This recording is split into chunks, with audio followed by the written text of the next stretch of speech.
Hello, this is Caleb Barney with Russell Real Estate, and today I wanted to go over a couple of reasons why I believe home ownership and honestly real estate in general is such a great path to building wealth that could be achievable for everybody. So basically, I brought up two graphs here. One is going to be the sales price average, so that's literally just averaging out the cost for every home that has been sold. So that's residential, and the areas that I chose for this particular graph are going to be all for different school districts. So it's going to be Berea, Strongsville, Brunswick, Medina, Highland, Buckeye, Cloverleaf, Wadsworth, and Revere. And basically, I didn't sort it by condominium or single family, it's just all residential. And I wanted to show how prices increase over time. So you could see in the graph, I mean, obviously it's not always just a linear progression there, but you'll have your ups and downs. A lot of that is going to be seasonally affected or seasonally adjusted.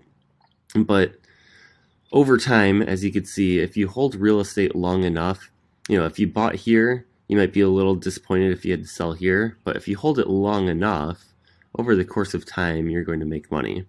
So just looking at the sales price averages, back in January 2012, the average residential property in those areas sold for $152,000.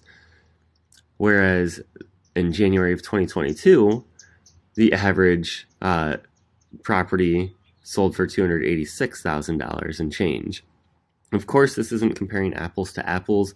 Some of them are going to be 2-bedroom, 3-bedroom, 4-bedroom, but when you take it with the information with enough data points, so in this case over 42,000 listings, it kind of averages itself out, and you could see there's not huge variations that you would think, okay, there's an outlier sale where in this month it sold for $1 million, and we didn't have any low properties that sold for $50,000, for example. So the way that I was thinking as well, and I also just I brought up the sales price median.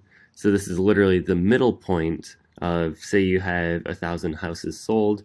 This would be the house at the middle point, so the 500th highest and lowest sale price, and that's why you have nice even numbers for most of these. So that might be a better gauge, and honestly, looking at that, I mean, you still have the median price in January of 2012 at $139,000, and in January of 2022 at $249,900.